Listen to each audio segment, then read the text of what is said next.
പാലക്കാട് നിന്ന് തന്നെ ഷാരിഖ് നവാസ് കൂടി നമുക്ക് മുൻ ചെന്നു. ഷാരിഖ്, കൂടുതൽ വിശദാംശങ്ങൾ എന്തൊക്കെയാണ്? പ്രധാനമന്ത്രി പങ്കെടുക്കുന്നതോടെ ആവേശം കുറച്ചുകൂടെ നുരബന്ധും എന്ന കാര്യത്തിൽ സംശയമില്ല. വിവരങ്ങൾ. Good morning SKN. NDA ക്യാമ്പിനെ തീർത്തും ആവേശത്തിലാഴ്ത്താൻ വേണ്ടിയാണ് പ്രധാനമന്ത്രി നരേന്ദ്രമോദി ഇന്ന് പാലക്കാട്ട് എത്തുന്നത്. അതായത് തിരഞ്ഞെടുപ്പ് പ്രഖ്യാപനത്തിനും അതുപോലെ തന്നെ സ്ഥാനാർത്ഥി പ്രഖ്യാപനത്തിനൊക്കെ ശേഷം പ്രധാനമന്ത്രി കേരളത്തിലെത്തുന്ന ആദ്യ പരിപാടി പാലക്കാട്ട് തന്നെയാണ് നടക്കുന്നത്.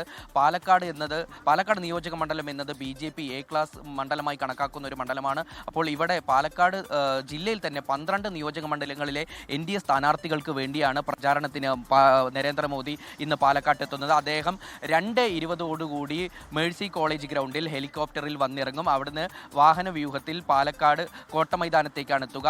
ഈ മിഷൻ സ്കൂൾ ജംഗ്ഷൻ അതായത് കോട്ടമൈതാനത്തേക്ക് വരുന്ന മിഷൻ സ്കൂൾ ജംഗ്ഷൻ മുതൽ ഇരുവശത്തും പ്രവർത്തകരെ അദ്ദേഹം അഭിവാദ്യം ചെയ്യും. അവിടെ നിന്നാണ് ആളുകൾക്ക്, അതായത് BJP പ്രവർത്തകർക്കും അതുപോലെ തന്നെ പൊതുജനങ്ങൾക്കും പ്രധാനമന്ത്രിയെ കാണാനായിട്ടുള്ള സൗകര്യം ഒരുക്കിയിരിക്കുന്നത്. അദ്ദേഹം വാഹന വ്യൂഹത്തിൽ നിന്ന് തന്നെ പ്രവർത്തകരെയും പൊതുജനങ്ങളെയും അഭിവാദ്യം ചെയ്യും. നേരെ ഇപ്പം ഞാനിപ്പോൾ നിൽക്കുന്നത് പാലക്കാട് കോട്ടമൈതാനത്താണ്. ഈ കോട്ടമൈതാനത്താണ് അദ്ദേഹത്തിൻ്റെ പൊതുയോഗം സംഘടിപ്പിച്ചിരിക്കുന്നത്. അദ്ദേഹം ഇവിടെ വെച്ച് പ്രവർത്തകരെയും പൊതുജനങ്ങളെയും അഭിസംബോധന ചെയ്ത് പ്രസംഗം നടത്തും. ശേഷം ഇവിടെ നിന്ന് ഇതേ വഴി, അതായത് Kotta Maidanam mission school junction Nurani വഴി അത് മേഴ്സി കോളേജ് ഗ്രൗണ്ടിലെത്തി അവിടെ നിന്ന് ഹെലികോപ്റ്റർ മാർഗം തിരിച്ച് തൃശ്ശൂരിലേക്ക് പോകും. തൃശ്ശൂരിലാണ് അദ്ദേഹം റോഡ് ഷോ സംഘടിപ്പിച്ചിരിക്കുന്നത്. ഇത്തരത്തിലാണ് പ്രധാനമന്ത്രിയുടെ പരിപാടി പാലക്കാട്ട് സംഘടിപ്പിച്ചിരിക്കുന്നത്.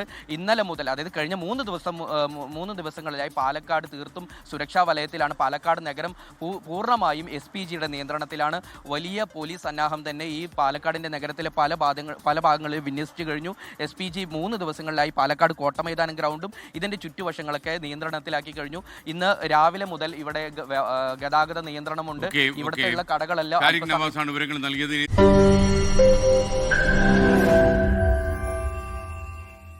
ലോകത്തെവിടെയായാലും ഏത് സമയത്തും 24 വാർത്തകളും ഓഗ്മെന്റഡ് റിയാലിറ്റി പാക്കേജുകളും എക്സ്പ്ലെയിനറുകളും വിശദമായി കാണാൻ ഞങ്ങളുടെ YouTube ചാനൽ നിങ്ങൾക്ക് സബ്സ്ക്രൈബ് ചെയ്യാം.